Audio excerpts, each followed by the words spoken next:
4 minutes late. All right. Good afternoon. Testing. There we are. All right, we're a few minutes behind. Let's get going. We got coffee. We got I got caught. Well, good afternoon again to everyone. Thank you so much for coming and being here on site. And we also thank you, virtual attenders as well, near, far, or wherever you are. Thank you for taking the time out to come and sit in our session dealing with maximizing your CDBG-DR funds. How? By navigating eligible activities and national objectives. So this is a very robust amount of information. Hopefully you've done your QR code, you have it on your phone, you can keep following us, as well as take notes. We'll take questions at the end. We'll leave some time for our virtual attendees, as well as for inside here as well, to be able to answer any questions. So I'd like to introduce, starting out, we have from our Office of Disaster and Recovery, we've got Jose Ortiz. Thank you. Pleasure to be with you all. As Deja said, I'm Jose Ortiz. I'm with the Grants Management Division Headquarters team with the Office of Disaster Recovery. And I'm Deja Coles. I'm with Capital Access. We are a HUD TA provider for CDBG-DR, as well as some other grants. But speaking of grant, I'm going to introduce my colleague here, Grant Johnson. Yes, I was born into it. Yes, I've heard that joke. Hi, everyone. Grant Johnson, been in the affordable housing, community and economic development space 25 years, been a HUD technical assistance provider since 2000. And it's an honor to be here. And I love working with new grantees and just going through the ropes. And I'm really excited about what this conference is covering. I think this concept of reducing administrative burden is really important because it's what we hear a lot of folks complain about. And I think we need to demystify a few things. And I hope this does it. We're going to go at a quick pace here. So bear with us because we have 80 slides and 1 hour to cover them. And so with that, we're going to go right into our learning objectives. We're all here to understand about national objectives, the subcategories, and also how to select the appropriate national objective for your eligible activity for the DR funds. Also, how you're going to use design for your CDBG-DR activities, so that there is a minimizing of administrative burden, and then also how to document for compliance. We're going to move right into our agenda of the overview. Once again, documenting compliance, pairing with your eligible activities with the right national objective, reducing that administrative burden, and then we're going to round out, as we stated, with question and answers. So let's move on to overview of CDBG-DR national objectives. Thank you. So we are going to discuss generally national objectives, what they are, kind of give you the bird's eye view. Most of you, thank you. Most of you, I think, were in this previous session, which is excellent because it gives you that sort of CDBG-DR foundation.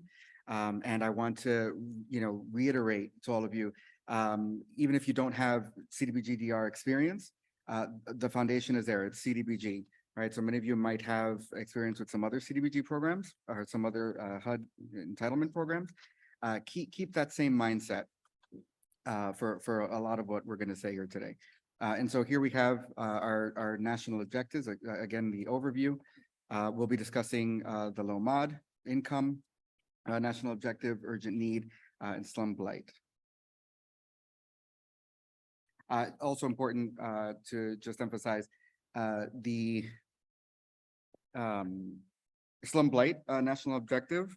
I'm sorry, the urgent need objective. Yes, within the urgent need objective, you'll notice that there is an urgent need mitigation national objective. We're going to discuss that a little bit later, but this is only to be used with CDBG mid funds. And I think we're in good company here because many of you raised your hands. Many of you have CDBG mid funds that you're working with. So we'll keep that in mind as we move along. So overall benefit, 70% of your CDBG-DR allocation must meet the LMI national objective. So this is the key. This is the cornerstone. 70%. Unless you receive a waiver for this, and some of you may have with some of your funding, then you're looking to cover at least 70% under the LMI national objective. And remember, when you're running the calculation for this, your admin and planning funding, that percentage should be deducted from your grant amount. And then the rest is calculated. The 70% is calculated from that remainder. So moving along, here's some key considerations for selecting a national objective.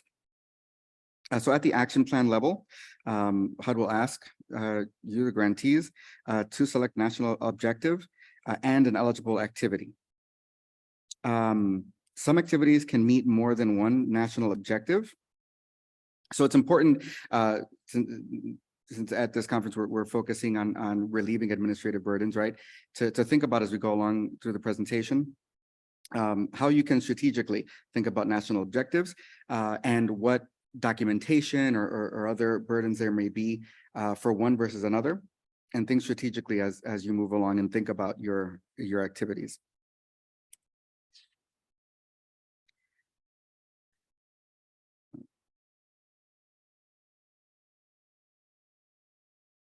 No, okay. So let's talk about LMI.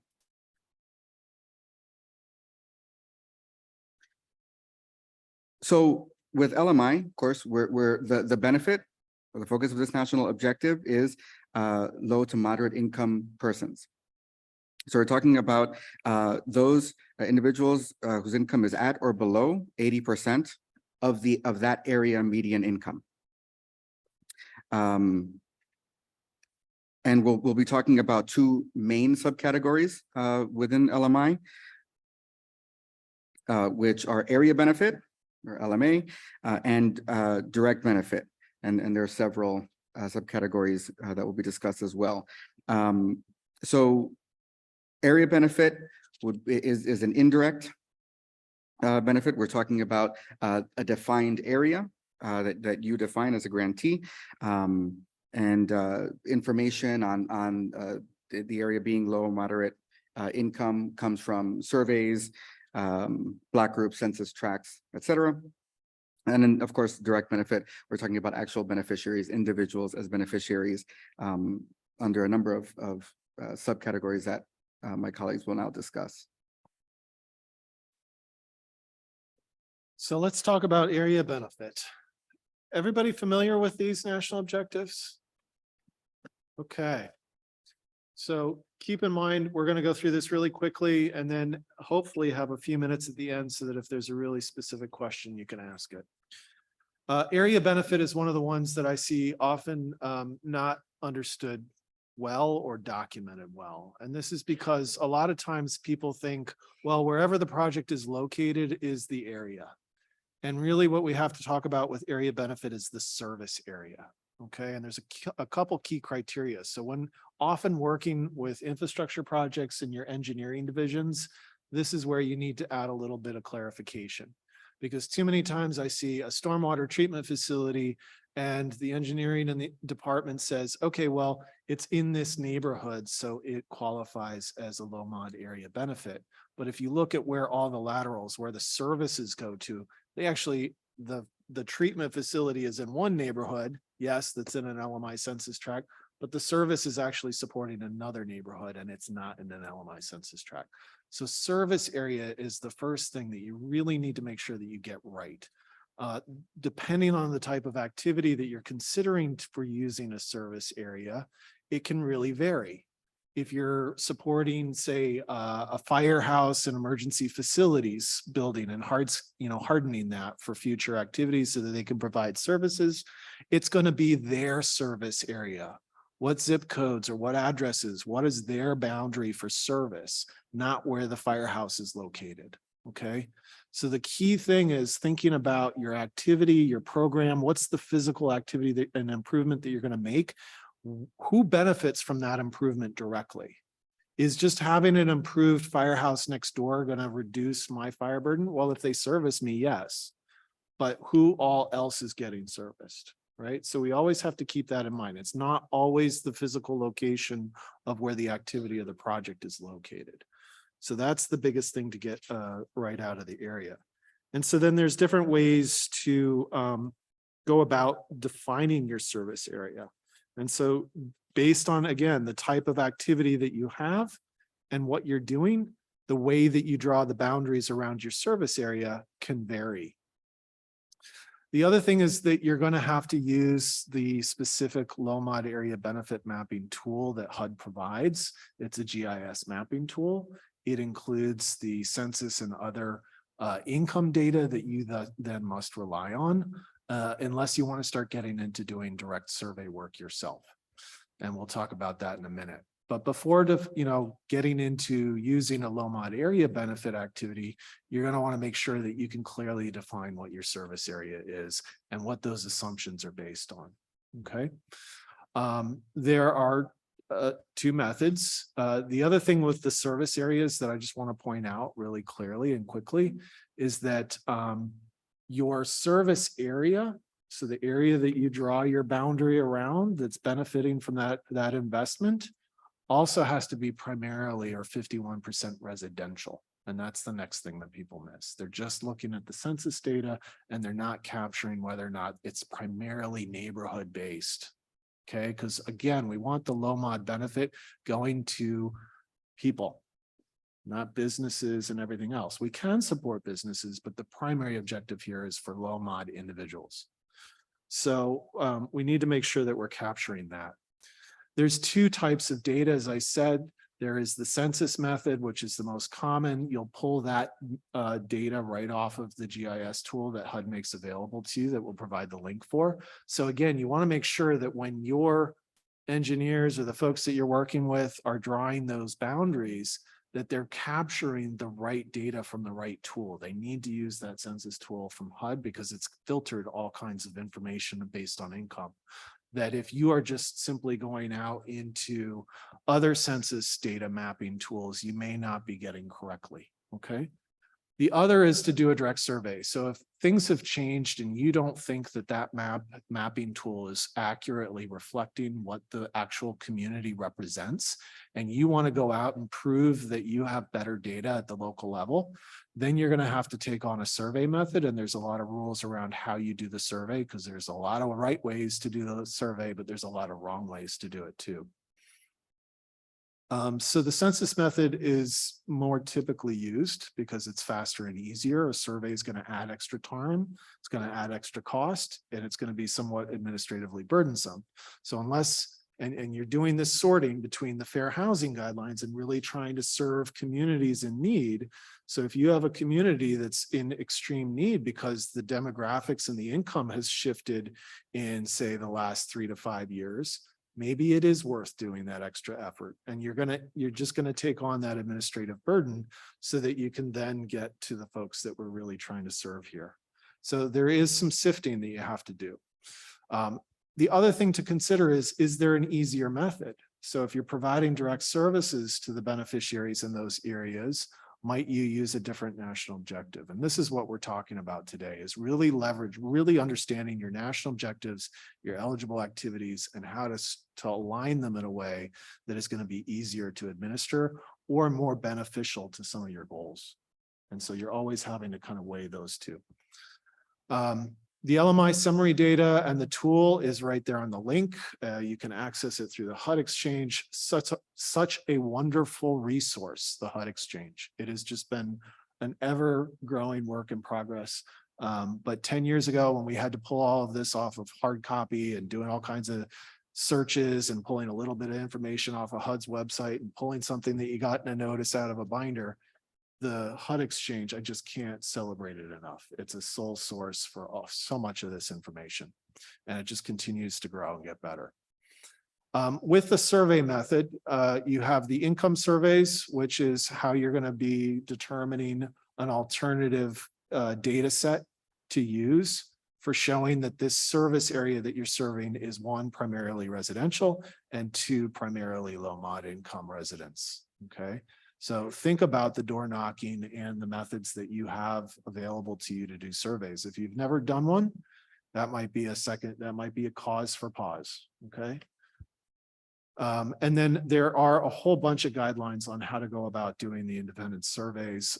We don't have the time to go down into that, but there's the resource for you. Just know that there is an alternative if you're really seeking to serve a community that you know on the ground is likely to be LMI, but the data isn't proving it out. And that's usually because of sometimes a big employer or a factory moves out of an area and suddenly everyone's unemployed, but that hasn't been reflected in the last 5 to 10 years. So those are the examples of areas where we want to serve folks. We want to get the benefit. It may be worth the extra work to do it because you're still trying to hit that 70% set aside for all of your funding.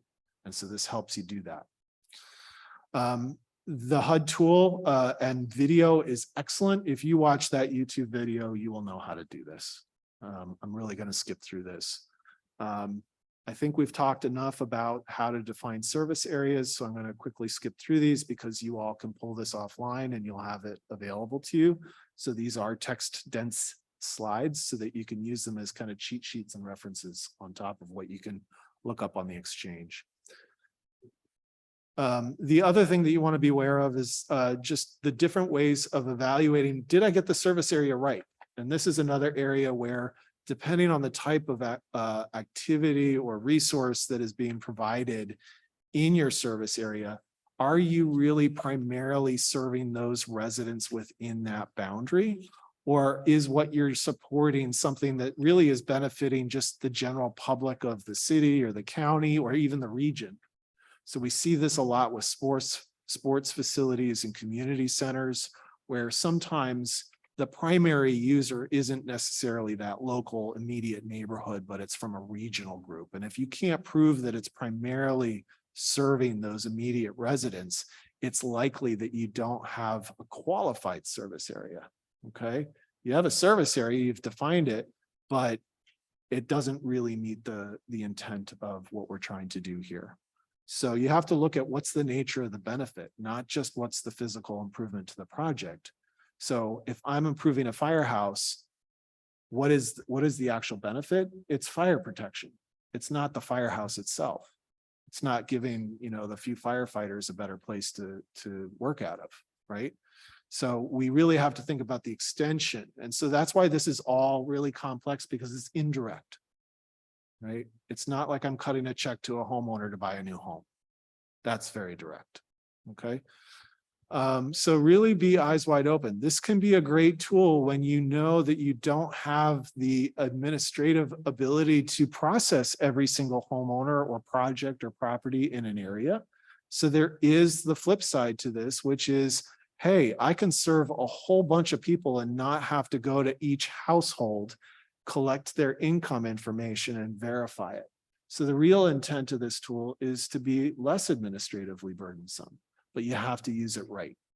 And that's the key takeaway here. So again, with the service areas, what's the nature of the benefit? Can the LMI residents that are in that area reasonably access the project, right? Is a skate park in downtown really primarily serving LMI, or is it serving the general public, right? So it could, if it's in the right location and you can show that it's primarily accessible one way. But if it's not, and it's just really kind of a general amenity, you've got to be able to pass the smell test. And this is where you need to collaborate and work with your HUD representatives, field office, regional office to verify. So if you're not sure, check in so that you're not having the debate and having an audit or a monitoring issue down the road, which will then create more administrative burden and delay, right? So just communication early and often is really important when using this.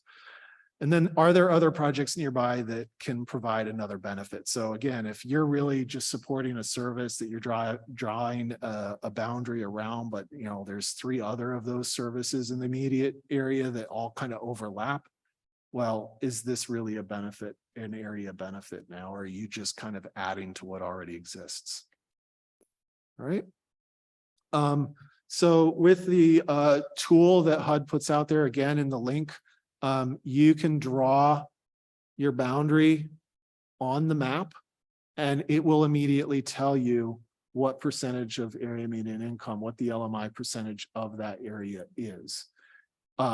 The other thing that you have to be careful of is if you have a map, a service area map that looks like a jigsaw puzzle, it's going to be a flag, right? Because maybe we're just cherry picking the LMI census tracts for a service area in order to make it qualify. And so you just got to be mindful that you're not doing that, because that's a first flag when monitoring or auditing. Okay, so you have to be intentional about your service area boundaries and you have to be defensible about it. I'm going to go through one exercise and then for the point of time, I'm going to keep moving. So here's one. There's a large neighborhood in the city that needs a grocery store that is accessible to the LMI community and primarily to the residents, the residential community. There's a proposed site for the development of a new grocery store. So we're trying to address food deserts potentially. But there are non-LMI groups in the surrounding areas. And the question then becomes, is this grocery store primarily benefiting that immediate community? Or is it really just a regional off the exit ramp serving everybody in the region? Right? So you have to look at the accessibility of those things. What are some of the filters? It's in a low mod census group in a high density neighborhood. However, neither the county nor the city itself is over 51. Okay. Well, if the location of this and the services that it's providing are primarily benefiting people within a certain distance, I think you have a defensible boundary, even though your county or city may not be primarily LMI. That's okay. If your county or city is all LMI, as we've worked with some cities that are, well, then it's kind of easy. You've passed that test really quickly. What's the nature again of the business? So are all the proposed activities eligible? How are you funding this grocery store? Are you funding the acquisition of a site that then has to realize the development of an operating grocery store? Are you subsidizing the build out of the grocery store so that you can subsidize the rent to a potential tenant and trying to attract one? So you're really subsidizing the development. Or are you subsidizing the actual operating costs of a tenant, a grocery store operator? They're not all one and the same. So you really have to think about the beneficiary and how the benefit's being delivered. And then you have to look at other aspects such as accessibility, fair housing concerns. Are we really addressing a food desert need, or is this just another general regional, nice to have it if you can, grocery access? So there's just a lot of things that you have to really ask yourself about. I'm not going to go into the others. You have the examples here. You will have these slides, so you can read through them. And then, of course, if you have questions or want to follow up with your HUD reps or any of your TA providers or other experts at your team, by all means do so. The LMA documentation to be maintained, this is the other thing. It's nice because you don't have to, as we described before, collect income verification for all 200 residents that are in that neighborhood and that may be part of a low mod area benefit. That's where you're saving on administrative burden. You're reducing time, effort, the cost of vendors or income certifiers to go out into the neighborhood and get everybody to tell you what their income is and document it. So this is a way of getting through that and still providing a public benefit that primarily serves low mod individuals. Okay, let's go on. How's everybody doing? Everybody feeling okay? Good. Because, sometimes the mind can only take what the butt can. So if you need to stand up in the Let's back, keep it moving. there you go. All right, we're going to start talking about the direct benefit now, especially for what is required. And in part of that, of course, as with everything that we've spoken about thus far, is my light on? My light is not, okay, it's not on now, right? So, okay, We can bring my keep voice down. Okay, sorry about that. You still heard me though, didn't you? All right. I'm from the South. I have a big mouth. So, we're gonna talk about in reference to the direct benefit is all about documentation. You have to have that documentation in every stage. So whom is going to be the beneficiary? We need to look and we need to identify and make sure that the documentation that we are collecting is demonstrating that household income for the purposes of meeting that low mod national objective. Now, when we do that, and of course, many of us, because we've got we've got a lot of entitlement experience underneath our belt. We're not just looking at what's happening today, but we look at projecting the income forward for 12 months. And then also to make sure that that income documentation and that determination is completed within the 12 months of providing that assistance to the beneficiary. So there are some times you may have to re-up or update that income documentation. But there are 3 different ways that you can document income. The methods is by part 5, and we'll explain exactly what that is from your IRS 1040 form. And then also there's a self-certification. Now, depending on which method you utilize, it also identifies the level of risk. And we're going to actually break that down for you very briefly, so that a decision can be made, an informed decision.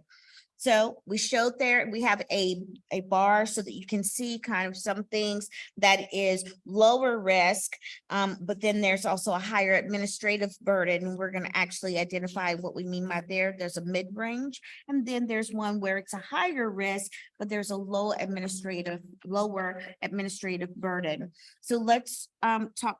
And I'll just say that the 1040 EZ method that used to be one of the methods that's allowed is no longer allowed. So I just wanted to flag that for folks. You may have vendors or folks that were telling you, oh, there's a faster way you can do it, is the 1040 EZ. No. So that's why it's not being addressed here today. So we're going to go to the very first method that we identified. That would be the part 5 method. It's supported by the HUD Handbook 4350.3, chapter 3 and chapter 5. 3 talking about the household composition and who to count in the household. And chapter 5 for determining what income documentation, or excuse me, what income categories and things, inclusions and exclusions, and how you actually document that information and how you gather that information from the direct benefits individuals or anyone in that household. So we have to, under the part 5 method, we need to do 2 things. One, we need to know what the size of that household is. And then also the income that is being reported for that as part of the intake. Now, this is a lower risk. Why? Because we're collecting a lot of documents, and those documents speak to, it's like trust but verify.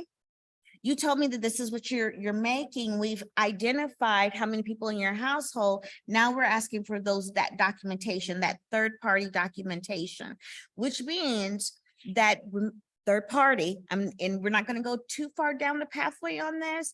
Third party does not mean that they bring you give them a form in your office and say, go take it to your HR department and have them fill it out. Third party means you've got, there is a division there. There is a buffer there to make sure that we're getting direct information. And because of course, we're trying to make sure that there is no fraud, waste, or abuse. And my favorite term is orange is not the new black for me. I cannot go to jail for you. I have other responsibilities. So we trust, that's why we trust, but verify and get that information. In doing so, you are, and actually because you're getting all that documentation, it is lower in the risk in one aspect because of the fact that you're getting that documentation. But as far as the administrative burden, there has to be someone on the other end reviewing that information, right? And because that information not only needs to be obtained, needs to be reviewed, and then there's the calculation, and all of that needs to be as part of that system of record for that household that's being serviced. The second method is the IRS 1040. There is no easy, so easy is gone bye-bye. So with the 1040 method, they're basically identifying the incomes and the household size on that form of who is included, so that you have a snapshot of what that household income is. Now, sometimes not all the household members might be added, or there might be some additional household members added, but no proof they're there. That's where you're going to have some type of clarification. And I'm going to tell you that I'm going to just state really quickly. So you say, well, how do I know this? How do I know how many people there? Now, I need everybody to raise your right hand. Do not go on Amazon and buy one of those scanners. Okay, we're not doing any type of reconnaissance. We're not hanging out outside their house to see how many people walk in. None of that kind of stuff. We're not playing detective. We're asking a question, and they're giving us the information. And if so, when would it be that there might identify additional people in that household? It might be during a inspection. And it shows that this is a household of one, but then you see a household of several other people that are there and actually living, not visiting, but actually living there as well. So there's that communication, which is super important as well. So in reference to utilizing this, the risk is kind of 50-50, because they're giving you their taxes, their tax form 1040, and you're making that determination of eligibility based off of that. And hopefully they're giving you the right and correct information. No detective work, please. The third method is self-certification. So this one is this is where we're saying, or the recipient of those grant funds are saying, well, this is how many people are in my household, and this is what our household income is. Now, mind you, this is used mostly in areas of some type of public services. So and there are various different public services that the dollars can be utilized for. So we're not talking about utilizing self-certification for something like housing rehab, because what we really need to do is get some more information. Now, if you choose as the local government, as the grantee, you have to identify which methodology you're going to utilize. And and along with that, identifying which methodology, you also have to have the documentation. And it needs to be part of that file folder, because you need to, or that system of record, excuse me. And there are some best practices that we provide for you that's there on the screen. And then also for use, there is a CPD income calculator. Now, this does not verify income, but it is a tool that can be utilized so that it assist you to make that calculation utilizing the most recent income limits for your area and the year. So you want to make sure in reference to that. Now, do you have to use it? The answer is no, but whatever method you are utilizing, make sure that you have the documentation, not only for the household composition of how many people in the household and the income, but then also you want to make sure that how you calculated that income, it's clear that's there. Some people run a tape, or they print out, a grid that shows the formulas that's in there of how the income was calculated for that recipient on that grantee. Now, there are some other folks that we will be serving, or that we can serve within the community with our. Can I say, I just wanted to add a couple things about income verification for households. So the self-certification should be last resort. It really shouldn't be the primary way to go about it. And it doesn't always work best, as Deidre said, for certain activities. There's also self-certification as it relates to household members. So many times you're having to verify the income of not just one household member, but several. So anyone who's of adult age, 18 years or older, who's earning an income, you have to collect income data just to verify that one house. So it may be that you have a few folks that are earning income informally, so they don't have a W-2, they didn't file any taxes. It's when you've shown and documented that you've asked for those things first, they don't have them. Then you say, well, are you yeah, I'm mowing lawns, I'm making about $150 a week. Okay, well, that becomes the self-certified income that you're basing your income verification on. Another thing to consider is leveraging your incomes, your certified income housing counselors. So you have housing counseling agencies across the country in your jurisdictions often that have been certified to do this work and are trained to do it and can do it effectively. So think about, do you have an opportunity for administrative burden purposes not to have to learn and own this in-house, but can you work with one of your local housing counseling service agencies to do this work for you on behalf of your program activity? The third consideration is what you're having to do income verification differently for each type of program or project activity that you're taking on.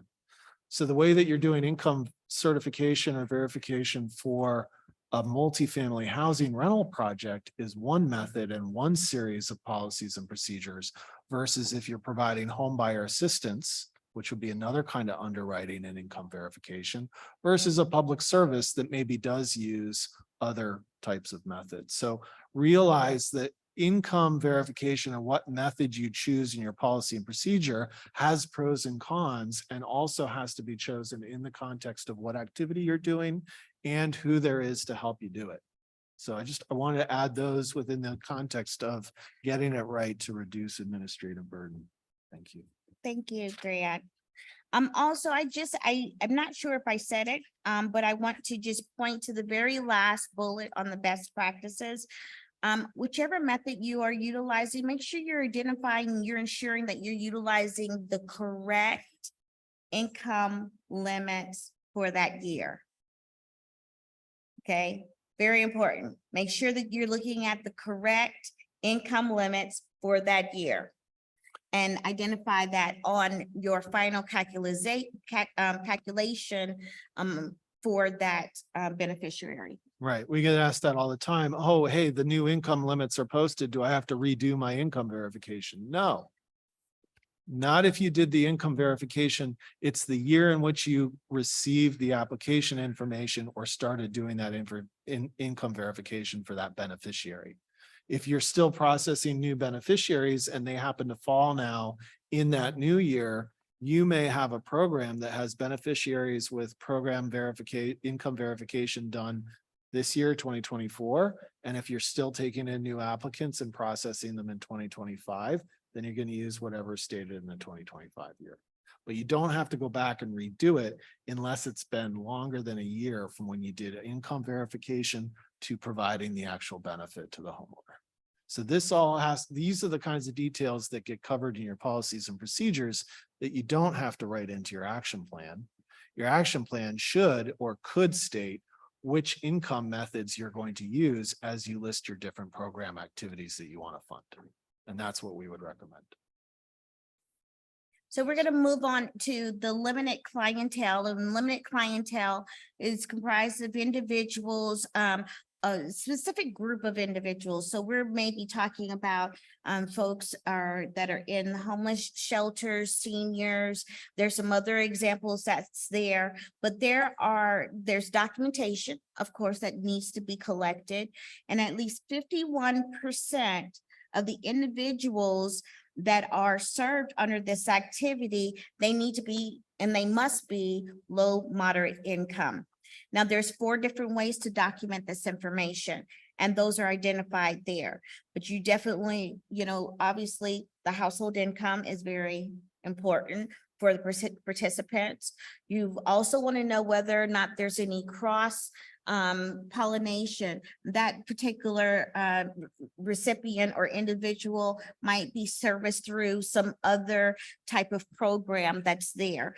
and utilize, they're enrolled in some other type of program. There's various ones, such as, women, infant and children program, or, something in reference to food stamps, having a voucher program as well. So you're going to make sure you want to just be able to utilize the same methodology that may be being provided by another program. And also you want to, for the folks that are presumed by HUD, there is a list of those. And if you're not sure what that is, we definitely need to visit the HUD exchange so that you can get an inclusive list, because it's more than just the few people that I mentioned and initially, as far as the seniors and those in the homeless community. And then also you obviously, with everything else, you want to document that the activity, based on where it is and the nature of that activity, is going to primarily serve individuals that are LMI. Now, this is going to this gets a little bit more granular, where you would identify some of this information in your action plan, in your DRGR action plan, with identifying, what population of individuals you're going to be serving. And a lot of that information is important because, of course, it identifies the maximum amount of assistance it can be provided through there. As with everything else, we've said it before, we're going to keep saying it again: documentation. Documentation is key. Now, there are there are 5 different types of records that need to be kept on that household or the group that you're working with, the population. They're documenting, showing that the activity is designed exclusive use by a segment of the population. So if you are doing something in reference, let's just say a senior center or seniors, you want to make sure you're identifying clearly what that program, what that activity is, and who is being served. And you have that documentation, as well as the nature and the location of where it's being, you're providing that assistance in connection with that disaster event that the fine folks in your community have been impacted by. Also, the third thing, we've talked about this before, but also showing not only the income, the annual income, but also the household size for them as well. Also, if there are there's not just one type of applicant, right? Or individuals that we assess. There's various types. And so some of them may need some type of reasonable accommodation, and they need to have some accessibility or mobility needs. We want to make sure that we're documenting that data, that information is also located within our system of record, as well as any other documentation that shows of any special conditions, such as the providing of jobs and job services, and that it's within 51% of those benefiting within the program. Now, we know this is a lot of information again, but we've got the methods of looking at the income. We know we are serving individuals that might be considered to be limited clientele, but also there is something that in reference to the housing and the actually households. Would you go ahead with that, Grant? Love to. Thanks.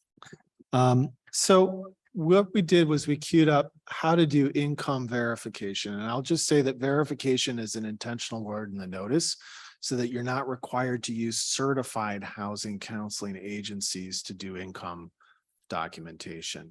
All right, so that gives you the flexibility to do the income documentation with non-certified folks. Not to say that you shouldn't leverage certified housing counseling agencies and try and take advantage of folks that are trained to do this right, but it does give you flexibility. It's important to be aware of that. So the verification terms there. It's doing income determination or verification that then supports all of these different low mod activities where it's a direct benefit. We don't have to do it in the area benefit because it's done through census. So I just want to make sure that that's clear in the overall context of the presentation. So the next method, besides limited clientele, where there, if you are providing a service that is restricted to a limited group, and that may be presumed to be LMI, that is another way that HUD has come up with for all of you to reduce the time and effort it goes into to documenting income. So if you think that one of your projects is serving that group, then it may unburden some of the income documentation that you're doing. Getting back to then the low mod housing, and that we see a lot. H is housing, right? It's the H in HUD. Housing and urban development. We're very focused on housing. Housing has several subsets, right? You have single family housing, which can include up to 4 units. So we could talk about single family home ownership, or we can talk about 1 to 4 unit properties, all that fall under single. So we have to be clear about that. And then you have multifamily, which is 5 or more units. So anywhere from 5 to 250 units in a building or a pad, could be in a spread out scattered site method, as long as they're all being developed together and subsidized together. So all of those activities, development of new replacement housing for sale, all of those activities can fall under LMH. Okay. And those would be the appropriate activities to use LMH. So, sorry, we didn't move forward here for our viewers online. So you have to be very quick and clear in your action plan. You should, if you're identifying certain housing activities, which of these national objectives and methods you're using, okay? One of the things that I often tell grantees is if you're gonna take some of your action plan, your grant money for disaster recovery, 1, for fair housing concerns, and 2, just because it's always needed. There's just a national undersupply of affordable rental. Look at opportunities to do some low mod housing with multifamily housing, because it's the one activity that guarantees a low mod national objective, right? And so it's at least helping you put some dollars in your budget to a program activity that you know is going to help you meet that 70% overall benefit. Right? It's not that you have to, but it's a good strategy. And you can use both direct and indirect storm tieback to do that. That would use an LMH national objective. When you're doing LMH, the record keeping can change, as I talked about. So if I'm doing homebuyer assistance for new homebuyers and new housing construction, I'm going to want to document how I underwrote and subsidized a new homeowner buying a new home. That's one set of record keeping. If I'm doing existing homeowners, then I need to show how I provided repair assistance or any other forms of assistance for them to repair and reoccupy their home. If I'm doing multifamily housing, I'm documenting at the time of lease up. So the developer of that multifamily housing project is going to keep records for how they underwrote potential tenants and then executed a lease. So our documentation, even though we're using the same national objective, the methodology and the documentation that we retain is going to vary. And so that can be a little misleading. And we want to make sure that you're clear about that. With low mod multifamily housing, the developer is keeping it. You still have to monitor that they're doing it right. But many of you have state multifamily housing agencies to leverage, as well as developers that are familiar and experienced in doing this. So look at your capacity again.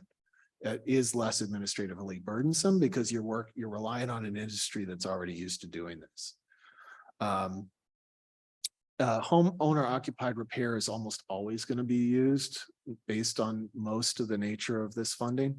So, be prepared to document when people reoccupy or occupy a new property.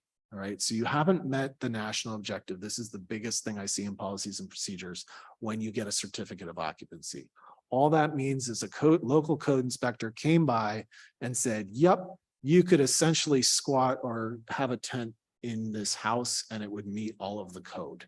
But you can get a certificate of occupancy without paint, without carpet, without appliances. It's not the right way to go.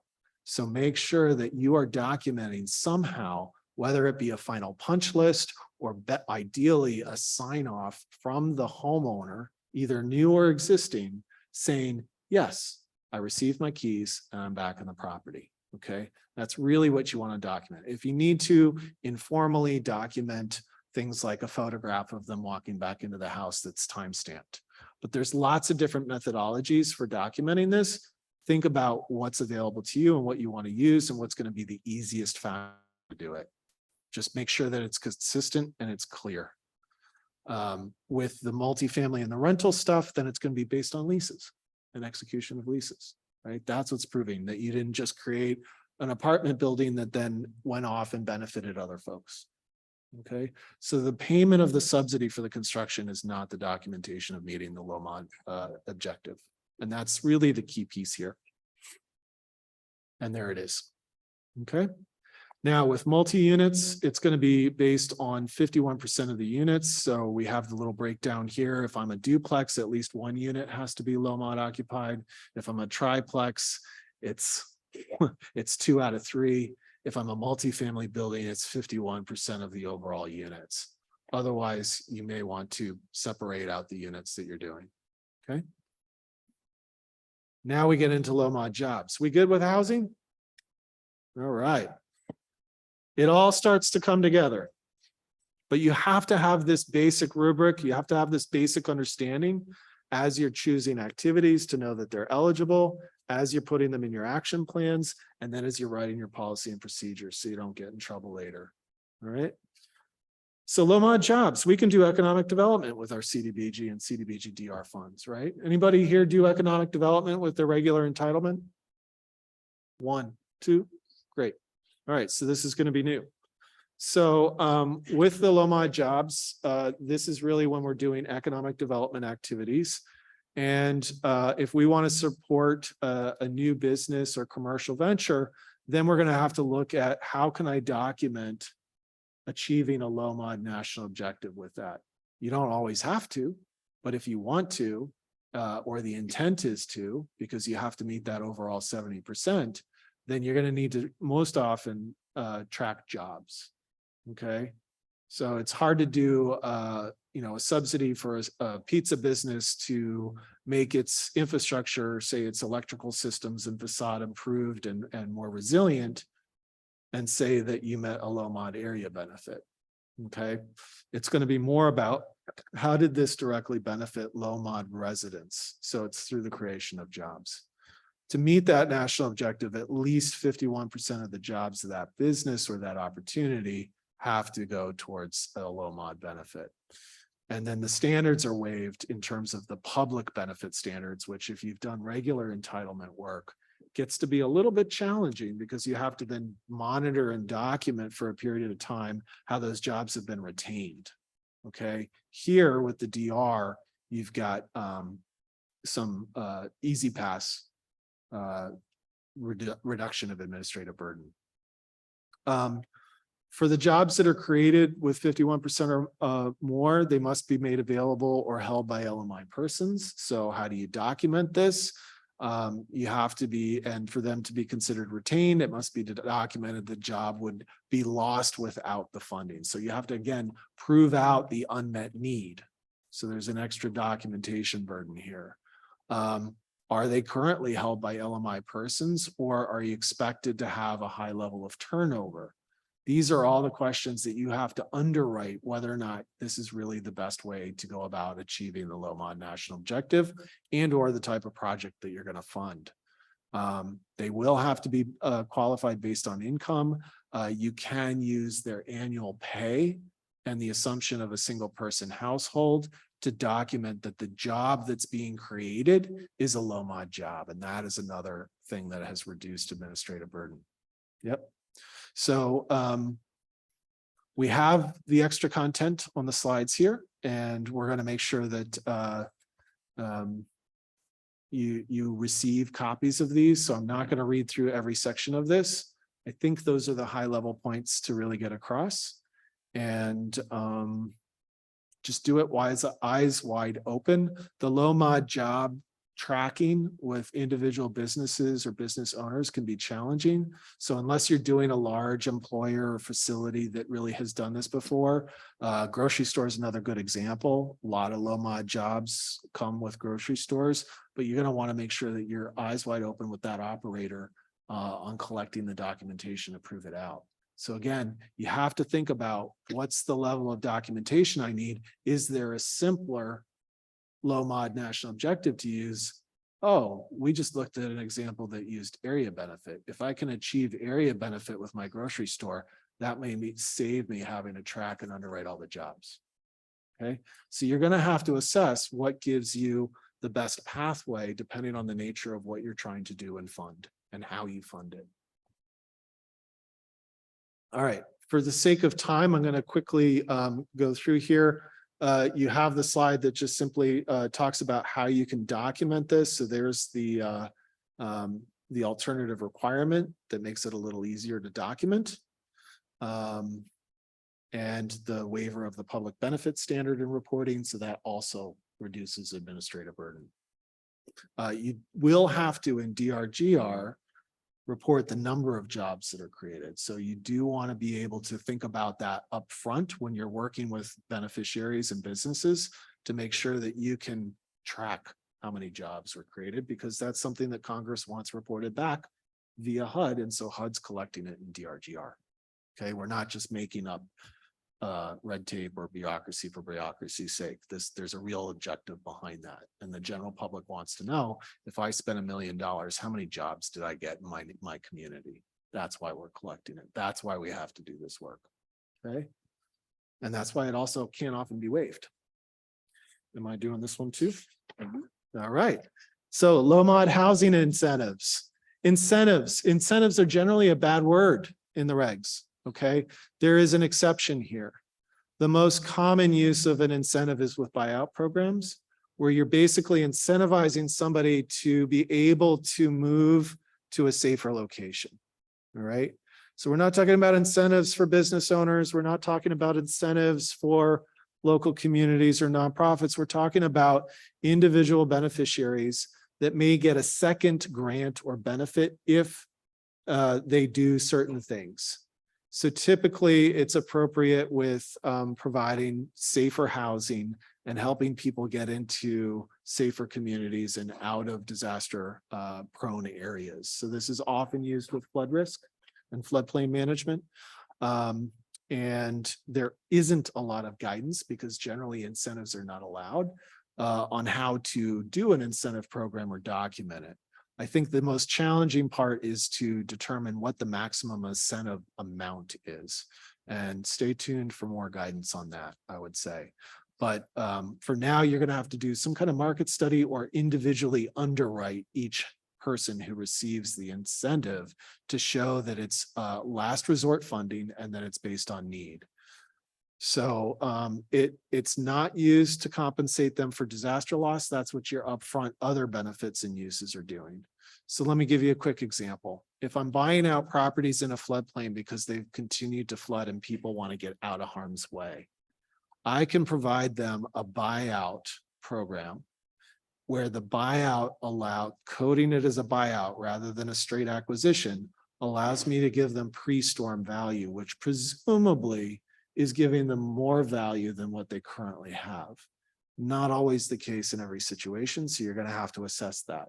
Because what we're starting to find is in shore communities and other areas, sometimes the disaster clears the land and improves the value for new users, new beneficiaries, right? So we've actually seen property values increase when the storm has washed away the house and created a nice new buildable lot for somebody with, more means to come in and purchase at a high value.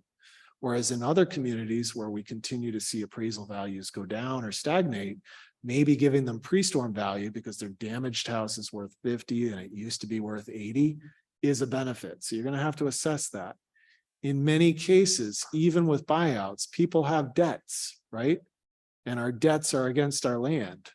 So if we're selling property, we may, even if I buy out a house for $200,000, that seller may not walk away with more than $20,000.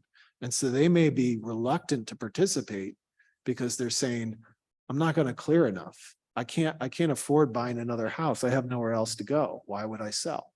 this is where an incentive becomes really helpful. So this is an incentive to say, not so much to entice people to move out of areas just randomly, but to say, we acknowledge that even your net proceeds from the sale of your house may not be enough.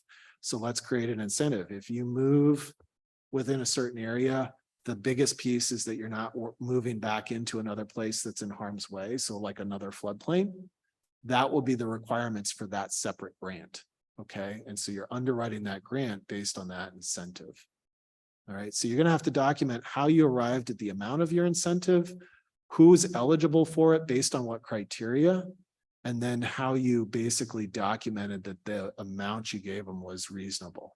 So again, you can do a market study and come up with an average incentive amount and work with your HUD reps to establish that, to reduce the one-on-one underwriting and reduce your administrative burden, or you can do it each person at a time.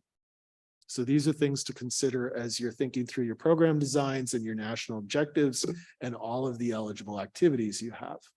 Okay. It all has to come together. So again, how the grantee determine the amount, how the incentive meets a national objective. In this case, it's putting them back in housing. So you can't just write an incentive payment for them to just do whatever with, because we can't pay for personal property. And if they just wanted an incentive to replace furniture, that's not going to be an eligible activity. So we've got to align these three considerations at all times. And then making sure that it's called out in your action plan.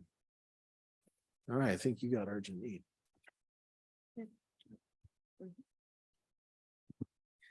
All right, thank you for sticking with us.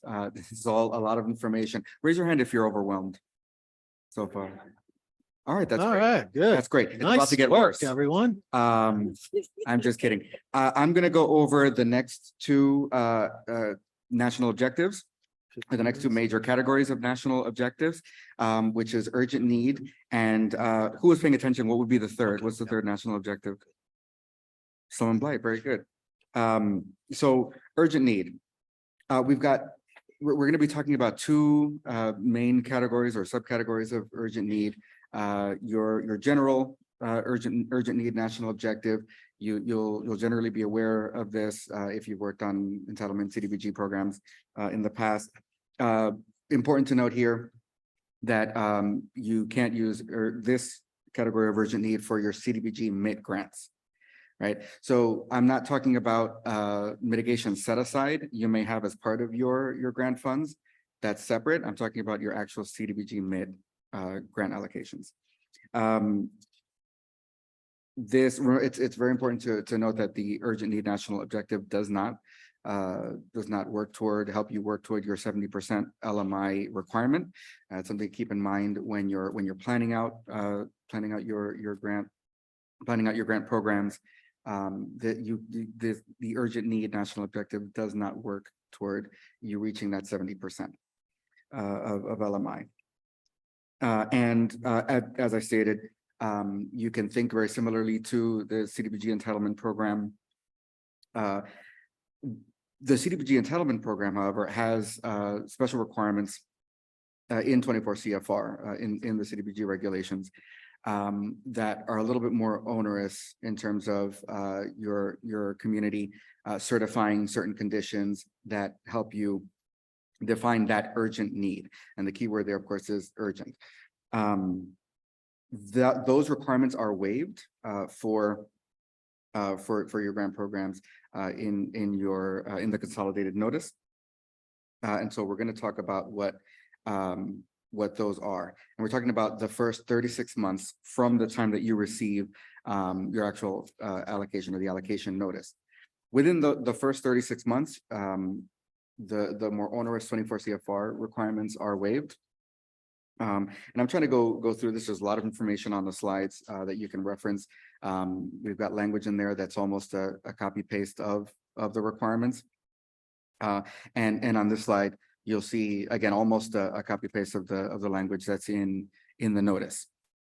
But essentially here, what's important is that you're describing this need in your unmet needs assessment. You're identifying this activity in your action plan and describing that. And of course, you again have to do this within the first 36 months of the allocation notice for this waiver to apply. And then document how each program or activity funded under this national objective actually responds to that urgency, to that urgent need in your community. Moving on to urgent need mitigation.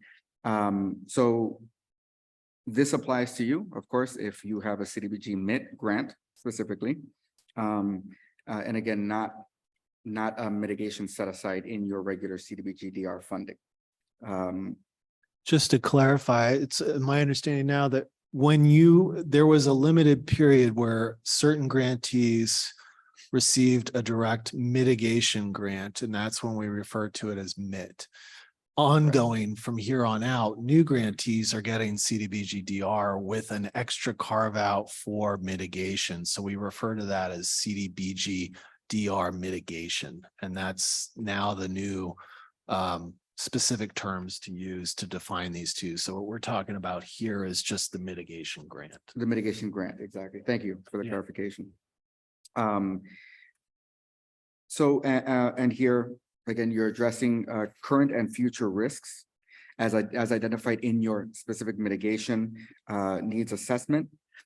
Because remember, that's a key component of that CDBG MIT grant, right? You're addressing future risk. Your program, of course, has to result in a measurable and verifiable reduction in the risk of loss of life and property. It's important to keep that in mind. In terms of documentation, again, you must reference the urgent need that you're identifying in your action plan, and it must be in your mitigation needs assessment. And again, you're documenting that measurable, verifiable reduction in risk. So the result of your program will help to reduce the risk of future disasters in your community. Moving on to our third national objective main category, we're going to talk about slum and blight. So we're looking at two main subcategories for slum and blight, and that'd be slum and blight on an area basis and on a spot basis. So slum and blight generally, again, just like the regular urgent need national objective, this national objective, slum and blight, also not available to be used for your CDBG MIT grants.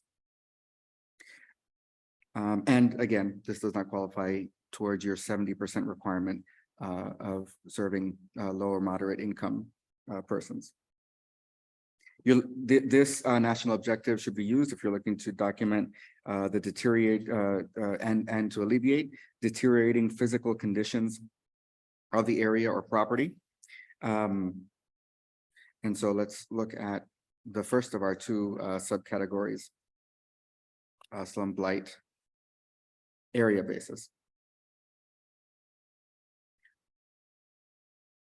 So typical activities, examples of this, code enforcement, infrastructure improvement, commercial rehabilitation, not unlike the low mod area, right? You're defining a specific area. This area should have already been designated by state or local law as an area of slum and blight, and that you're looking to alleviate with these funds. So you have to meet either A or B here on this slide. A being that your public improvements are in a general state of deterioration. Here you're looking for at least two different types of improvement when you're talking about using this slum blight area basis category for CDBG-DR funding. So an example could be if you're going to select the area basis, you wouldn't be able to use funding for sewer improvements. It would have to be sewer improvements as well as some other, type of project that will alleviate slum and blight in the same area. So at least 2 or more different types of improvement happening in the same area. Or B, at least 25% of the properties in this area that's designated as slum and blight experience 1 or more of the following conditions. So again, slum and blight, generally we're talking about physical deterioration, abandoned properties, chronic high turnover rates, serious decline in property values. Things we can all think about working in our communities relating to slum and blight. So in terms of documentation, excuse me, it's important to define the area that you're identifying as slum and blight or referring to. It's important to document an actual description of the blighted conditions that you're looking to alleviate. There are specific things we look at when we come monitor relating to residential rehabilitation that you see here on the slide. And, sometimes we're talking about CDBG-DR funding that extends for years, and projects can take years, especially big infrastructure projects. So it's important that every 10 years, you keep an eye on the designation of the area that you selected as slum and blight, and that's redetermined or relooked at and again determined to be an area of slum and blight if your project continue for that long. So slum and blight on a spot basis. This is our second final category under the slum and blight national objective.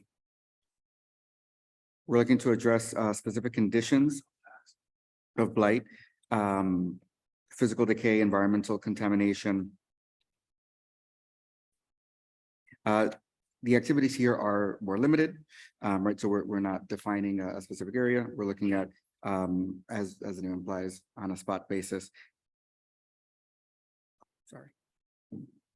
Thank you. So examples of this are acquisition, clearance, relocation, historic preservation, specific building rehab. It's important to note acquisition or relocation must be a precursor to another eligible activity that addresses slum and blight, and that rehab is limited to the elimination of conditions detrimental to public health and safety. And so again, here in terms of documentation compliance, similarly to what we've already discussed, we need to include a description in your files.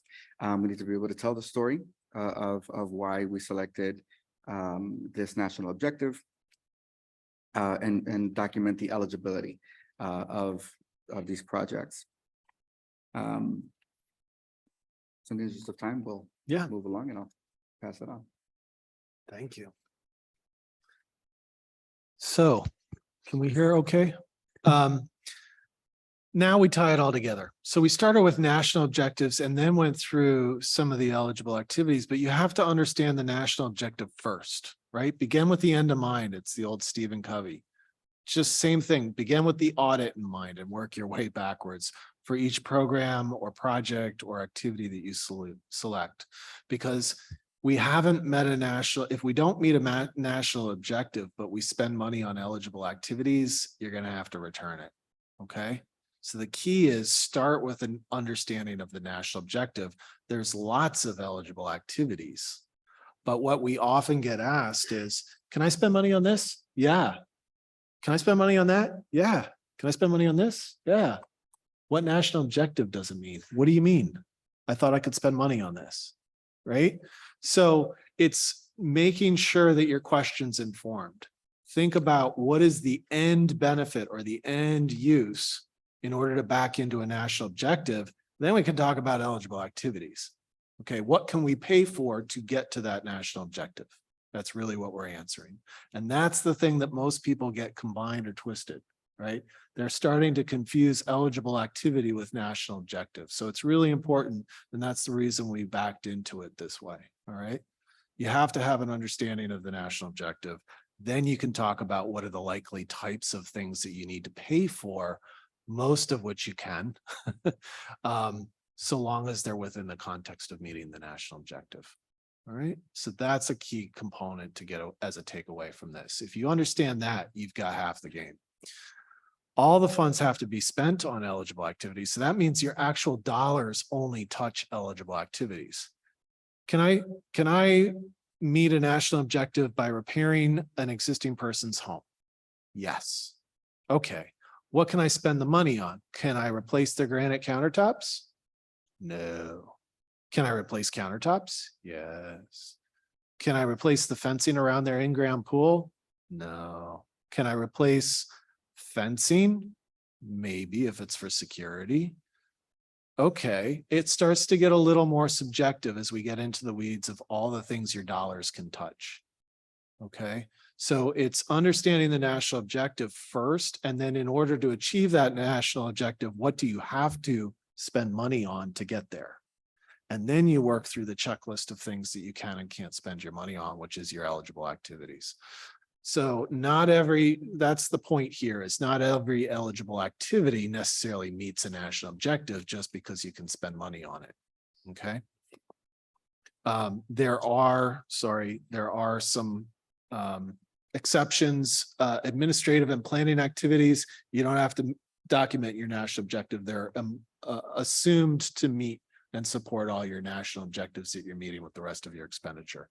So once in a while, somebody's like, how do I document how I did my planning? Well, it's in your receipt for when you draw against planning. Okay, but it's not within the context of a national objective. Eligible activities, I can buy real estate. I can buy all kinds of real estate. If the land is purchased using DR funds to construct new affordable multifamily housing, and the low mod area national objective for the land purchase is not appropriate. So again, aligning the activity with the national objective. Why is this? Because we're supporting construction of housing, which is an LMH national objective. So the other thing that we see in action plans is people misaligning the national objective with the actual intended activity. Okay, so again, it's making sure that you've got your language right and you're understanding how to align these things. So yes, you can buy property of all kinds, but what is the end use? What's the national objective? Okay, yes, I can buy money on real estate. Great, then I go out and buy a bunch of real estate. Now I'm sitting on real estate. Now what are you going to use the rest of your money to do with it? Oh, I thought I could buy real estate. Well, what was your national objective? I don't know. Now I got to back it out. Okay. Oh, now I don't have money left. Well, you got to do something to that property to meet a national objective. So the right question is, first, what's your national objective? Second, is it an eligible expenditure? Is really kind of what I think of it as. This is an example. And then we have a listing and the statutory regs. So this is just a cheat sheet for all of you. I'm not going to read through all of these. But you can do a lot of different things. You can buy land, you can pay for construction, you can pay for business services, public assistance services, construction of homeless shelters, all kinds of things. But you have to think about the outcomes of those and what they're benefiting. Okay, so we have all kinds of housing rehab. And then what we've done is a little grid here for you that shows you which are the appropriate national objectives to use for each of those types of activities. So this is a little cheat sheet. I'm not going to read through or explain everything here, but this is what it does. And we've broken it down by the different types of activities that you typically put in your action plan. So if I'm doing infrastructure and public facilities, for example, here, then I can say, okay, well, what if I want to buy land? Can I do that? Yep. What are the national objectives I might use depending on what I'm buying the land for? Okay, within the context of infrastructure. If I want to put a new bridge in next to an old bridge that's washed out, and it's faster for me to build a new bridge parallel, we see that a lot in our communities, right? You might be doing that after you're trying to expedite getting the new bridge in place. You want to take down the old bridge. oh, now I gotta put new footers adjacent to that old bridge. Now I need to acquire a little extra land next to it. I can do acquisition in the context of replacing the bridge. Okay, what's the new bridge gonna meet as a national objective? Is it a low mod area benefit? Only if that bridge is only primarily serving low mod residents and they're residential. Right? So it's all starting to click. You can start to zipper it together, but you have to have this language down before you can. Otherwise, that's 90% of where we find findings, monitoring issues, and audit issues. It's just not properly reconciling these two concepts. Okay. And so we've cited in these tables. So this is just a little takeaway at the end. I'm not gonna, like I said, read through it because we are short on time and I do want to field one or two questions. So let's get back to the summary. Now, yes, let's do the summary.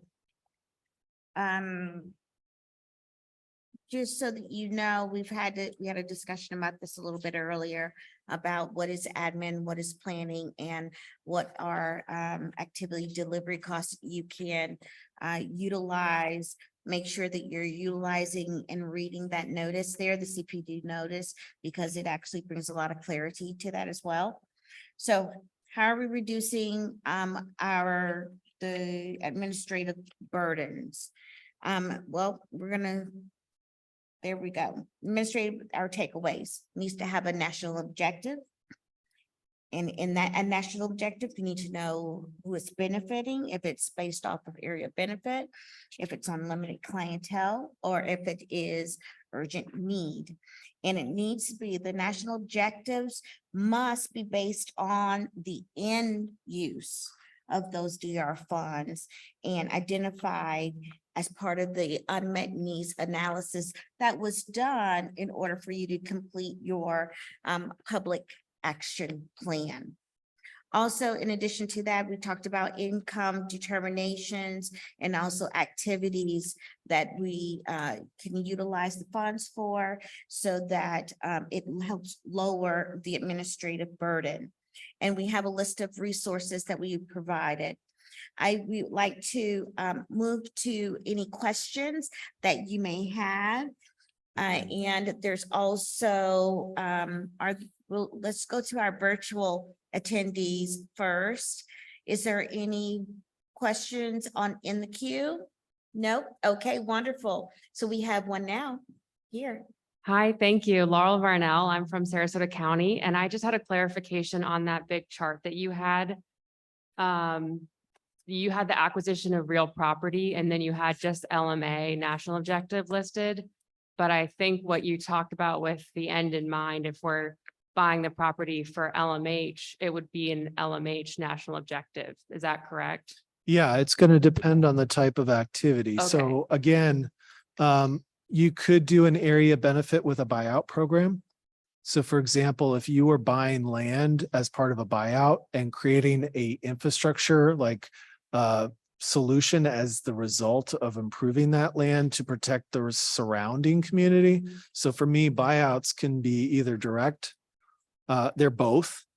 But if you buy out an area that also then allows you to create infrastructure that protects the adjacent community from future flooding, buyouts could be an area benefit. And that might also allow you to serve communities that have maybe not 51% low mod residents, but it's benefiting the actual adjacent residents that you're protecting that are LMI. So there's lots of ways that you can structure this. You have to do that kind of rubric of saying national objective. If I have multiple national objectives, which documentation best suits this activity? And then which one has less administrative burden for me that might be a challenge? And so you may go up and down that analysis a couple times before you arrive at the right order of procedures. Okay, so just the clarification on that chart, then Yeah. all of them maybe should have been selected. Here, let's go back to it. Yeah. So it can be. So you're One, I think going it was one or two before. there, right? Two more. No, economic. Yeah. You're talking about this one? Mm-hmm. right? So the low mod area benefit can be if you're funding the acquisition of real property as part of supporting the building of a new infrastructure facility that has an area benefit. Acquisition is just the eligible activity component that you're funding. Right, I mean, if you're purchasing the land for affordable housing, then the LMH, it sounds like, right? Well, then if I'm going, then I'm looking at my LMH table. Okay, Okay, you follow me? Because here it's for infrastructure, so it's not housing. Here it's for infrastructure. So these are the different activities within infrastructure and the different national objectives you can use. okay, thank you. Any other? We have a mic over here. Is it working?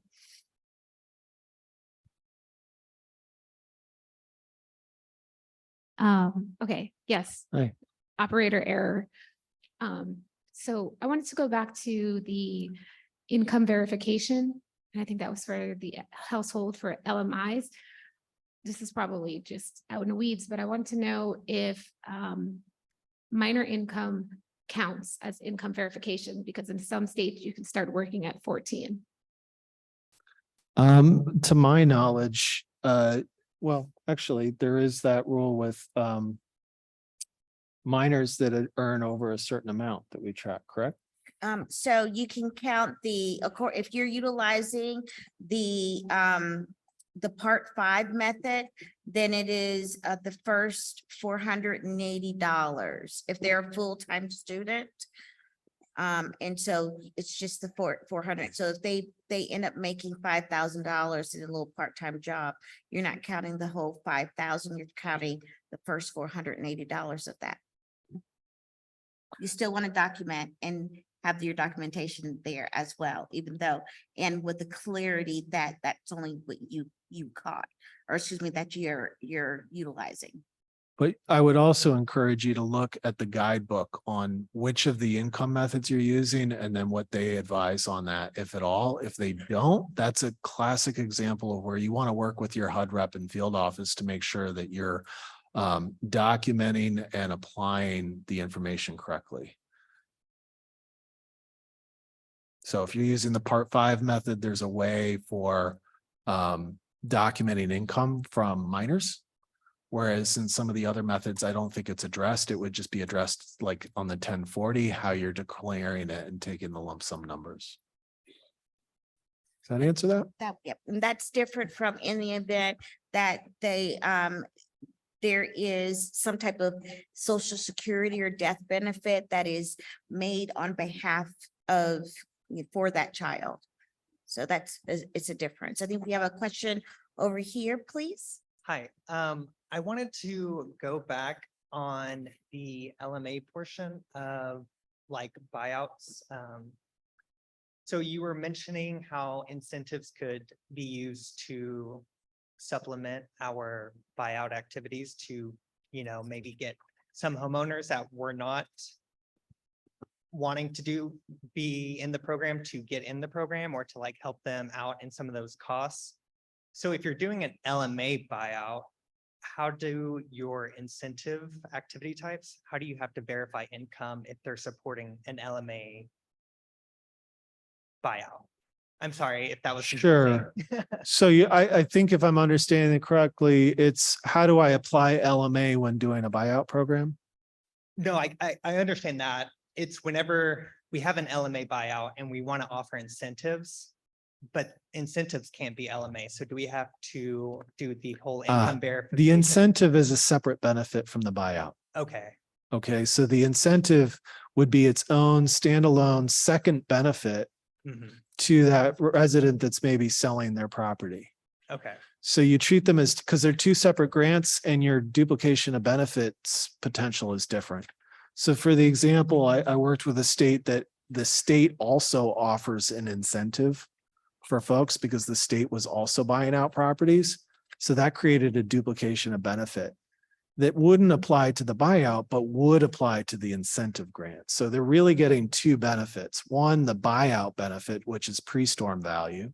Mhm. And then two, if they qualify and find a new house that meets the incentive requirements, that's a separate grant. And Okay. you could maybe only qualify for that separate incentive program if you participate in the buyout. Right. Does that make sense? Yeah. Thank you. Awesome. And I believe we have one more question on this side. No. No. A little closer to the mic or just turn it on? No, it needs to be turned on. Helps coming in the green sweater.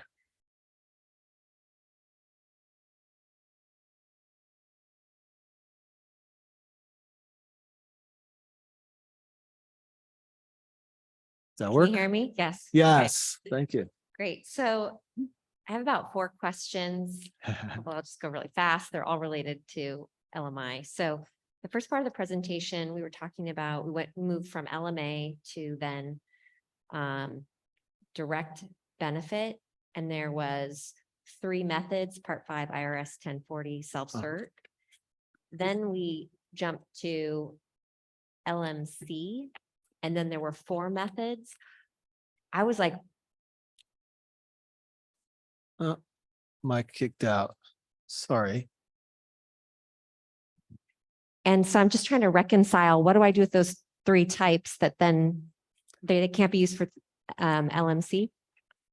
Right. So with the limited clientele, it's going to be based on the different types of records that you're using, right? Within limited clientele.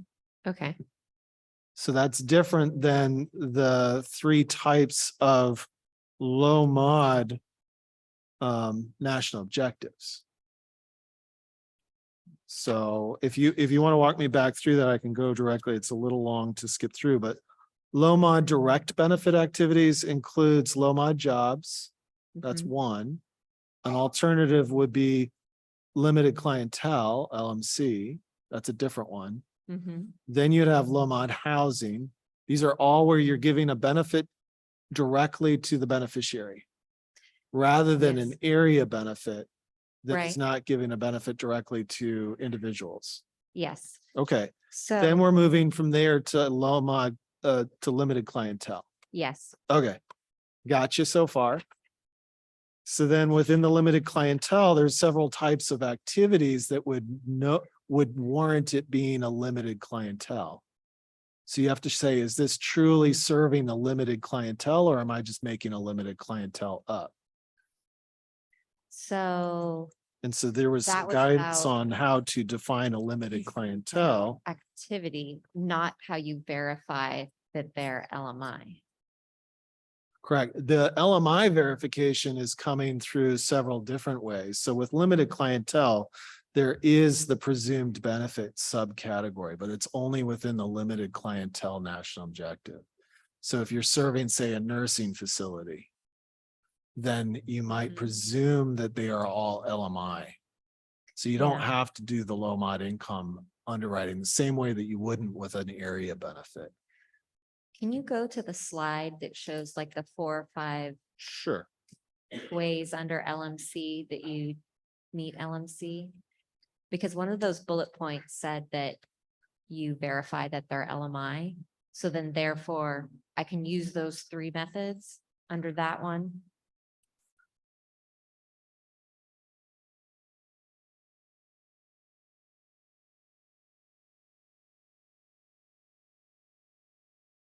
Okay, for the limited clientele. Yes. I think that was it, the slide. Oh, So before the records kept one, it was the other slide. Yeah, that one. So the very first, so you have to, at least 51% of individuals are served. It says one of the following 4 methods. So verify the household income of all participants. So there, that is where I would use the 3 methods. the 3, what, you have to then pick One. which income one. method you're using to verify them. Correct. Okay, So that you're not using the part 5 on one person, the 1040 on another. So it's consistency. okay. Thank you. That just connected those dots That for just me. answered that. Great. Oh, Yeah. it's a good catch. It means that you're thinking deeply about this and Definitely. there are 3 layers that we're working through. So it can get a little tricky, but once you've got it locked in, it'll come more naturally, I It promise. is a lot, yeah. And then for the IRS 1040. Yeah. Form, that was the moderate level of risk, moderate level of administrative burden on that scale that you had. Right. And I just wanted to clarify, is the reason why the risk, you were talking about, you may not get all of the income, is that because on a 1040, it's based on individual income versus household income, whereas in we need to verify household? Yeah, you're relying on the 1040 to say, what are they reporting as their household income? The risk is they don't always report it correctly on their taxes, and that somebody could say, hey, you're serving a household that has 5 members, 3 of whom work, but your taxes only declared 1. So we want to ask them first, how many people are in your house? And Yeah, give them the definition of household that who we want them to include. And then we get their 1040 and we say, and does this include the people that you said? right. Okay. So, there's risk and, how often or how intentional that risk comes up, because again, if I'm serving a household of 5 household members and the 1040 I get is just for, say, the one head of household, I might need to ask the follow-up question of, are there any other household members who are also filing taxes? Am I supposed to be looking at too? Okay. And Right. also remember that how often do you file taxes again? One time, right? And so there could have been changes from based on what was on my taxes for the 2023 year, but now this is October 2024, my household composition may have changed. Or after the disaster, your taxes are from before the disaster, after the disaster, you're unemployed. So again, it's wanting to be informed about how you're collecting and when you're collecting the information. So the 4th element is timing here. But when we talk about risk, we're really thinking more from a compliance and reporting risk here in terms of that risk factor. So the 1040 is a little easier because you're not collecting as many specific documents and doing as much math or underwriting to get to a very specific percentage of area median income. It's letting you be a little more generalized in order to be faster and simpler in activities where it's likely that you'll be able to collect the 1040. I'll also say one other thing that wasn't included here is many of the contractors or vendors providing the services to run these programs have figured out that there's a way that you can get homeowners to sign a form that allows them to pull the tax record. So rather than waiting for homeowners to come back to you and bring the tax records and making sure it's again, less risky, because now they've authorized you, any heads of household or adult household members have basically signed a form that lets you just pull directly from IRS what they've reported. And that way you're not running the risk of them giving you a tax form that maybe omits things, right? So there's lots of different levels of you to consider risk in terms of how accurate you're being in order to serve the maximum number of people fairly. But then also, what is your audit liability? So there's a lot of decisions to make. The regs don't say what you have to do. It's just you doing a gut check and saying, what's the most reasonable thing for us to do based on meeting a national objective, based on the goal of your program design, and based on the capacity of your team running it. So you have to kind of reconcile those to come in with a moderate risk solution. Or a reasonable risk solution. And that's where people can really get kind of lost in the weeds and not implement their programs fast enough. So we're trying to get this out into people's thinking early and often so that when you hit the ground, you're hitting the ground running. Thank you. Yeah, thanks for the questions. They're Yeah, good. definitely. And we thank you for attending. We hope that you enjoyed the session and got something out of it. Hello. Oh, okay. I was just making, I'm so sorry. Thank you. I needed some positive comfort affirmation right there. Okay, so thank you so much. We hope that you enjoy the rest of your evening. Don't do anything we wouldn't do and just invite us. So take care. We'll see you all tomorrow.